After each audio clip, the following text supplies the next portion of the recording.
सफल बने, समर्थ बने, पावन बने जीवन। मीठी मुरली सुन के पाए सुख सघन। आज का चिंतन, आज का चिंतन। ओम शांति। Good morning. ज्ञान का सागर सर्वशक्तिवान बाबा दिव्य ज्ञान देकर हम बच्चों को ऊंचे ते ऊंचे, महान ते महान बना रहे हैं। बाबा कहते हैं याद से स्वतः प्रधान बनने के साथ साथ पढ़ाई से कमाई जमा करनी है। पढ़ाई के समय बुद्धि इधर उधर ना भागे। तो आज बाबा प्रश्न पूछ रहे हैं हम बच्चों को, तुम डबल अहिंसक अनन वॉरियर्स की कौन सी विजय निश्चित है और क्यों? बाबा कहते हैं तुम बच्चे जो माया पर जीत पाने का पुरुषार्थ कर रहे हो, तुम्हारा लक्ष्य है कि हम रावण से अपना राज्य लेकर ही छोड़ेंगे। यह भी ड्रामा में युक्ति रची हुई है। तुम्हारी विजय निश्चय है क्योंकि तुम्हारे साथ साक्षात परमपिता परमात्मा है। तुम योग बल से विजय पाते हो। मनमना भव के महामंत्र से तुम्हें राजाई मिलती है। तुम आधा कल्प राज्य करेंगे। तो आज बाबा ने बहुत प्यारा सा गीत याद किए हैं। मुखड़ा देख ले प्राणी, जरा दर्पण में हो, देख ले कितना पाप है कितना पुण्य तेरे जीवन में। देख ले दर्पण में, मुखड़ा देख ले प्राणी। भगते मीठे मीठे बच्चे जब सामने बैठे रहते हैं तो समझते हैं बराबर हमारा कोई साकार टीचर नहीं है। हमको पढ़ाने वाला ज्ञान का सागर बाबा है। यह तो पक्का निश्चय है। वो हमारा बाप भी है। जब पढ़ते हैं पढ़ाई पर अटेंशन रहता है। स्टूडेंट अपनी स्कूल में बैठे होंगे तो टीचर याद आएगा ना कि बाप, क्योंकि स्कूल में बैठे हैं। अभी तुम जानते हो बाबा टीचर भी है। नाम को तो नहीं पकड़ना है ना, ध्यान में रखना है। हम आत्मा है, बाप से सुन रहे हैं। ये तो कभी होता ही नहीं, ना सतयुग में ना कलयुग में होता है। सिर्फ एक ही बार संगम पर होता है। तुम अपने को आत्मा समझते हो और आत्मा समझकर हमारा बाप इस समय टीचर है क्योंकि पढ़ाते हैं। दोनों काम करने पड़ते हैं। आत्मा पढ़ती है शिव बाबा से, यह भी योग और पढ़ाई हो जाती है। पढ़ती आत्मा है, पढ़ाते परमात्मा है। इसमें और ही जास्ती फायदा है। जबकि तुम सम्मुख हो, बहुत बच्चे अच्छी रीति याद में रहेंगे। कर्मातीत अवस्था में पहुंचेंगे तो वो भी जैसे पवित्रता की ताकत मिलती है। तुम जानते हो शिव बाबा हमको पढ़ाते हैं। यह तुम्हारा योग भी है, कमाई भी है। आत्मा को ही स्वतः प्रधान बनना है। तुम स्वतः प्रधान भी बन रहे हो, धन भी ले रहे हो। अपने को आत्मा जरूर समझना है। बुद्धि भागनी नहीं चाहिए। यहां बैठते हो तो बुद्धि में यह रहे कि शिव बाबा पढ़ाने के लिए टीचर रूप में आया कि आया, वही नॉलेजफुल है, हमको पढ़ा रहे हैं। बाप को याद करना है। स्वदर्शन चक्रधारी भी हम हैं, लाइट हाउस भी है। तो बाबा कहते हैं योग सिखलाने वाला है ईश्वर, इसलिए उनको कहा जाता है योगेश्वर। बाप कहते हैं मैं आता हूं और मेरी वाणी चलनी शुरू हो जाती है। वहां तो शांति धाम है। फिर ड्रामा अनुसार उनका पाठ शुरू होता है। आने का तो संकल्प उठता है, फिर यहां आकर पाठ बजाते हैं। तुम्हारी आत्माएं भी सुनती है। नंबरवार पुरुषार्थ अनुसार कल्प पहले मिसल। दिन प्रतिदिन वृद्धि को भी पाते जाएंगे। एक दिन तुमको बड़े रॉयल हॉल भी मिलेंगे जिसमें बड़े बड़े लोग भी आएंगे, सब इकट्ठा बैठ सुनेंगे। दिन प्रतिदिन साहूकार भी रंग होते जाते हैं। पेट पीठ से लग जाएगी।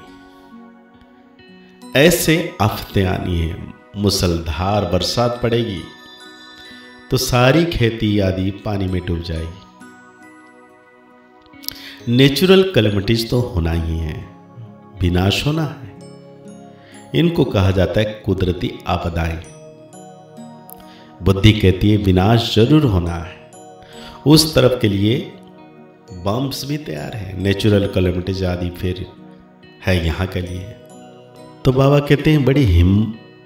कहते हैं उसमें बड़ी हिम्मत चाहिए। अंगद का भी मिसाल है ना, उनको कोई हिला ना सका। यह अवस्था पक्की करनी है। मैं आत्मा हूं। शरीर का भान टूटता जाए। सत्युग में तो जब ऑटोमेटिकली समय पूरा होता है तो साक्षात्कार होता है। अभी हमको यह शरीर छोड़ जाए बच्चा बनना है। एक शरीर छोड़ जाए दूसरे में प्रवेश करते हैं। सजाएं आदि तो वहां कुछ है नहीं। दिन प्रतिदिन तुम नजदीक आते जाएंगे। बाप कहते हैं मेरे में जो पाठ भरा हुआ है वो खुलता जाएगा। बच्चों को बताते रहेंगे, फिर बाप का पाठ पूरा होगा तो तुम्हारा भी पूरा हो जाएगा। फिर तुम्हारा सत्युग में पाठ शुरू होगा। अभी तुमको अपना राज्य लेना है तो उसके लिए क्या करना है? पुरुषार्थ।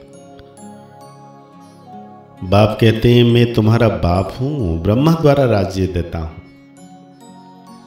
यह हो गया बीच में दलाल।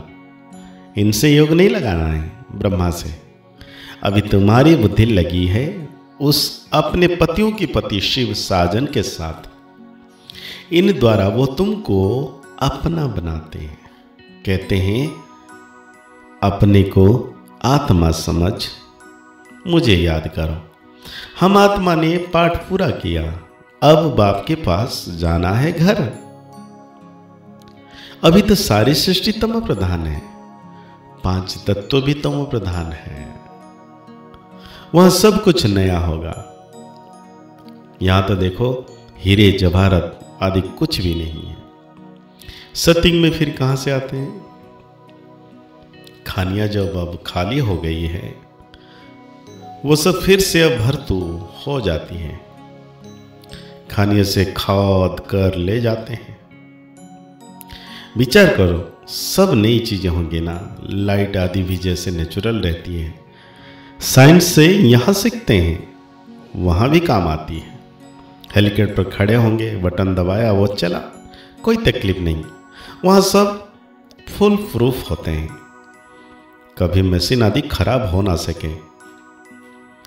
तो आज बाबा धारणा के लिए हम बच्चों को कह रहे हैं इस समय पूरा पूरा मर्जीवा बनना है।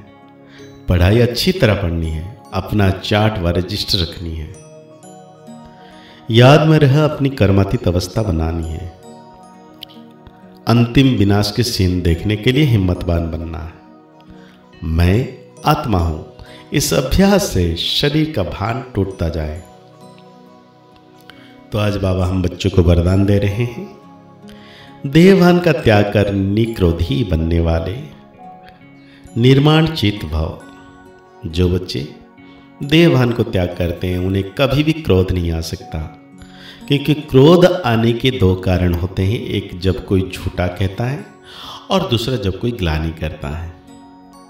यही 2 बातें क्रोध को जन्म देती है। ऐसी परिस्थिति में निर्माण चित्त के वचन द्वारा अपकारी पर भी उपकार करो, गाली देने वालों को भी गले लगाओ, निंदा करने वालों को सच्चा मित्र मानो, तब कहेंगे कमाल।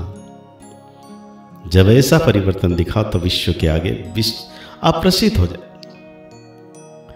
तो आज बाबा हम बच्चों को स्लोगन दे रहे हैं, मौज का अनुभव करने के लिए माया के अधीनता को छोड़ स्वतंत्र बनो।